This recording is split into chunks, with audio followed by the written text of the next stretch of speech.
نحمده ونصلي على رسوله الكريم أما بعد فأعوذ بالله من الشيطان الرجيم بسم الله الرحمن الرحيم اللهم صل على سيدنا محمد النبي الأمي وعلى آله وبارك وسلم۔ شروع اللہ کے نام سے جو بڑا مہربان اور نہایت رحم کرنے والا ہے۔ بیسٹ قرآنی وظائف کی طرف سے ہمارے تمام بہن بھائیوں کو السلام علیکم ورحمۃ اللہ وبرکاتہ۔ امید کرتے ہیں کہ آپ سب خیریت سے ہوں گے۔ تو آج جو وظیفہ میں آپ کو بتانے لگی ہوں وہ 7 رمضان المبارک کے ساتھ خاص ہے۔ ویڈیو شیئر کرنے سے پہلے آپ سے ریکویسٹ کرنا چاہوں گی کہ اگر آپ ہمارے چینل پر نئے ہیں یا پہلی دفعہ ہمارے چینل کو سن رہے ہیں تو ہمارے چینل کو لائک کریں، شیئر کریں، سبسکرائب کریں تاکہ ہر آنے والی ویڈیو آپ کو مل سکے۔ تو آپ کو پتہ ہے کہ رمضان المبارک کا مہینہ بڑا ہی بابرکت اور فضیلتوں والا مہینہ ہے۔ اس مہینے میں خاص اللہ رب العزت اپنے بندے سے فرماتے ہیں کیا میرے بندے جو تو مجھ سے مانگے گا میں تجھے عطا کروں گا۔ تو ہمیں بھی ان خوش نصیب لوگوں میں ہونا چاہیے جو لوگ اپنے رب کو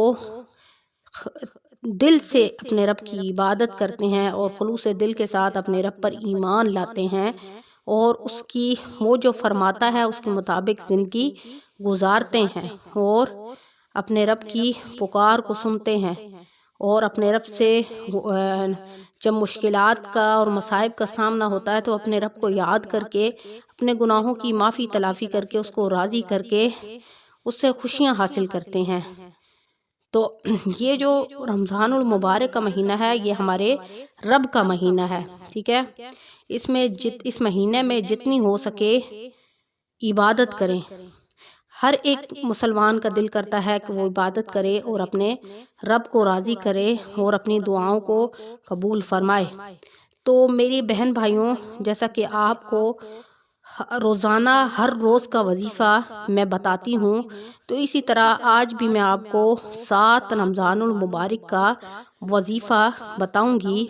اگر آپ روزانہ صرف ان وظائف کو ہی کر لیں تو گویا آپ نے عبادت کا حق ادا کر دیا، کیونکہ یہ جو وظائف ہیں ان میں اللہ رب العزت کی حمد و ثنا بیان کی جاتی ہے۔ یہ قرآن مجید سے متعلقہ وظائف ہیں، کوئی عام وظائف نہیں ہے۔ تو آپ نے کوشش کرنی ہے کہ ان وظائف کو روزانہ کا معمول بنا لینا ہے اور ان وظائف کو روزانہ معمول کے ساتھ کرنا ہے۔ جب آپ ان وظائف کو روزانہ کا معمول بنا لیں گے تو آپ کی عادت بن جائے گی کہ آپ نے ہر روز آپ کے دل میں یہ کھٹکا ہوگا کہ میں نے آج یہ وظیفہ نہیں کیا، آج یہ وظیفہ مجھے کرنا چاہیے تھا، اور آپ کے دل میں جب اللہ کی سچی لگن پیدا ہو جائے گی تو آپ کبھی بھی وظائف کو نہیں چھوڑیں گے۔ آپ زندگی کے ہر مقصد کو جب آپ کے لیے مشکلات ہوں گی یا کوئی مصائب ہوں گے یا آپ کوئی چیز مانگنی ہوگی تو آپ وظیفے کر کے اپنے رب کو راضی کر کے مانگیں گے۔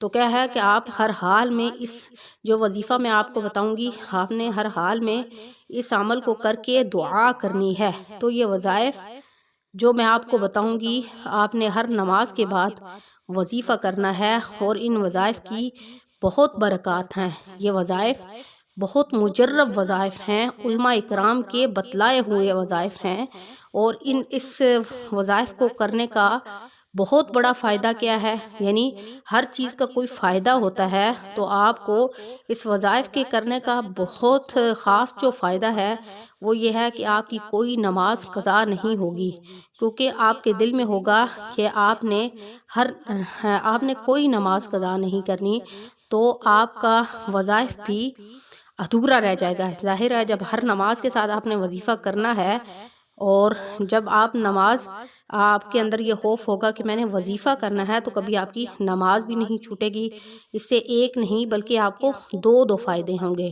تو اسی طرح آپ کی کوئی نماز قضا بھی نہ ہوگی، تو میری اللہ رب العزت سے دعا ہے کہ اللہ رب العزت آپ کو اور مجھے نماز پڑھنے اور خلوص دل کے ساتھ وظائف اور قرآن مجید کی تلاوت کرنے کا عادی بنائے، اور دنیا میں جتنے بھی مسلمان بیمار ہیں اللہ کریم ان کو شفائے کاملہ عاجلہ نصیب فرمائے، اور جتنے لوگ بے روزگار ہیں ان کو روزگار عطا فرمائے، جتنے لوگ پریشان ہیں ان کی پریشانیوں کو دور فرمائے، جتنے لوگ بے اولاد ہیں ان کو اولاد نرینہ عطا فرمائے، جتنے لوگ مصائب مشکلات میں مبتلا ہیں ان کی مصائب اور مشکلات کو اللہ کریم دور فرمائے، جتنا بہن بھائی جو ہے وہ غموں میں مبتلا ہیں اللہ کریم ان کو اپنے فضل و رحمت سے ان کے غم سے نجات دلائے، اور جتنے لوگ گمراہ ہیں اللہ کریم ان کو ہدایت نصیب فرمائے، اور ہماری مال و جان کی حفاظت عطا فرمائے، اور ہمارے ملک پاکستان کو دن دگنی رات چگنی ترقی عطا فرمائے،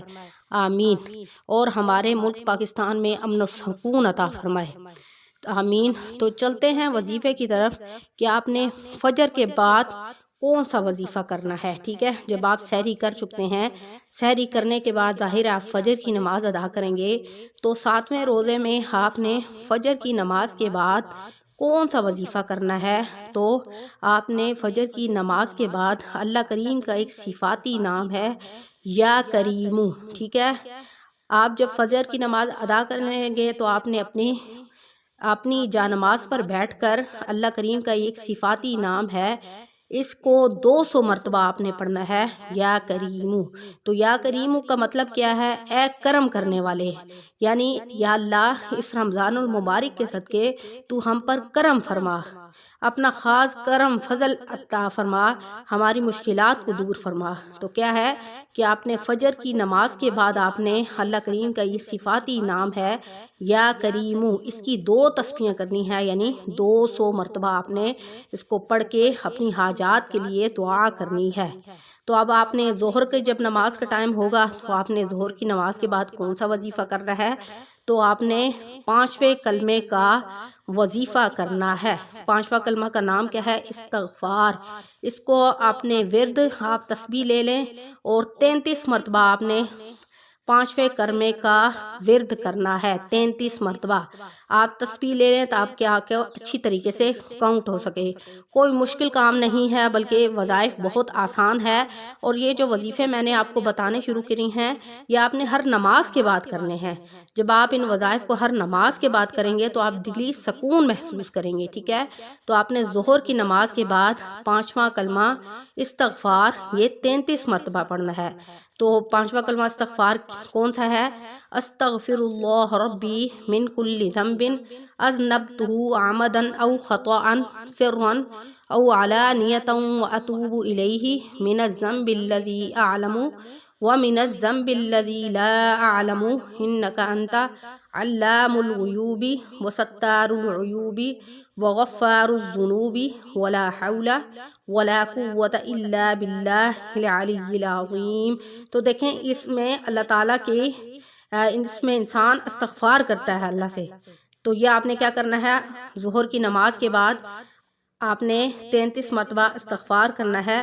تو دیکھیں یہ جو میں آپ کو وظائف بتا رہی ہوں اس میں ہر قسم کی چیز آ رہی ہے، یعنی آپ نے اپنے رب کو یاد کرنا ہے، اپنے گناہوں کی 5ویں کلمے میں معافی کے متعلق ہے، ٹھیک ہے۔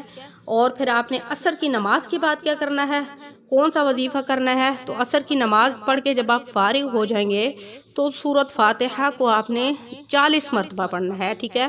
سورۃ فاتحہ تو آپ کو آتی ہوگی، ٹھیک ہے۔ الحمدللہ رب العالمین الرحمن الرحیم مالک یوم الدین۔ تو سورۃ فاتحہ میں اللہ کریم کی صفات کو بیان کیا گیا ہے، ٹھیک ہے۔ الرحمن الرحیم مالک یوم الدین ایاک نعبد و ایاک نستعین اہدنا الصراط المستقیم صراط الذین انعمت علیہم غیر المغضوب علیہم ولا الضالین۔ اور کیا ہے کہ آپ نے مغرب کی نماز کے بعد، ٹھیک ہے، عصر کی نماز کا میں نے آپ کو وظیفہ بتا دیا کہ آپ نے 40 مرتبہ سورۃ فاتحہ پڑھنی ہے، اور کوشش کریں کہ تسبیح پر کریں، نہ آپ نے تعداد زیادہ کرنی ہے اور نہ آپ نے کم کرنی ہے۔ تو اسی طرح مغرب کی نماز کے بعد آپ نے تیسرا کلمہ پڑھنا ہے۔ تیسرا کلمہ کیا ہے؟ تمجید، اس کو آپ نے 70 مرتبہ پڑھنا ہے۔ تو کون سا ہے؟ سبحان اللہ والحمد للہ ولا الہ الا اللہ واللہ اکبر ولا حول ولا قوة الا باللہ العلی العظیم۔ تو کیا ہے؟ میں آپ کو دوبارہ ریپیٹ کرتی ہوں کہ آپ نے عصر کی نماز کے بعد سورۃ فاتحہ 40 مرتبہ پڑھنی ہے، اور اسی طرح مغرب کی نماز کے بعد آپ نے جو وظیفہ کرنا ہے وہ تیسرے کلمے کا وظیفہ ہے، ٹھیک ہے۔ اس کو آپ نے تیسرے کلمے کو آپ نے تسبیح پر 70 مرتبہ کرنا ہے۔ تو تیسرا کلمہ کیا ہے؟ سبحان اللہ والحمد للہ ولا الہ الا اللہ واللہ اکبر ولا حول ولا قوة الا باللہ العلی العظیم۔ تو اسی طرح عشاء کی نماز کے بعد آپ نے صلاۃ التسبیح پڑھنی ہے، ٹھیک ہے۔ اگر کسی کو صلاۃ التسبیح نہیں آتی تو وہ کیا کرے کہ 4 نفل ادا کرے، یعنی عشاء کی نماز کے بعد تراویح کے بعد وہ 4 رکعت نفل ایک مرتبہ ادا کرے، اور پھر آپ نے اس کے بعد دعا مانگنی ہے، ٹھیک ہے۔ جتنے بھی وظائف آپ کریں گے، یہ نہیں ہے کہ آپ تسبیح پر وظائف کو رٹ کر اٹھ جائیں، نہیں، آپ نے ایسے نہیں کرنا، بلکہ آپ نے ہر نماز کے بعد جو وظیفہ کریں گے اس کے بعد آپ نے رو کر اور گڑ گڑا کر اللہ رب العزت سے ہر حاجت کے لیے دعا مانگنی ہے، ہر مقصد کے لیے دعا مانگنی ہے، ہر ضرورت کے لیے دعا مانگنی ہے، ٹھیک ہے۔ تو امید ہے کہ آپ کو یہ ویڈیو بہت اچھی لگی ہوگی، اور آپ نے اس عمل کو کرنا ہے، اور آگے بھی اپنے بہن بھائیوں کو یہ فارورڈ کرنی ہے، تاکہ اور بہن بھائی بھی جو ہے وہ رمضان المبارک میں اس عبادت کو کریں اور اپنے رب کو خوش کر کے اپنی دعائیں قبول فرمائیں۔ تو انشاءاللہ نیکسٹ ویڈیو کے ساتھ آپ کی خدمت میں حاضر ہوں گے۔ وآخر دعوانا ان الحمد للہ رب العالمین۔ السلام علیکم ورحمۃ اللہ وبرکاتہ۔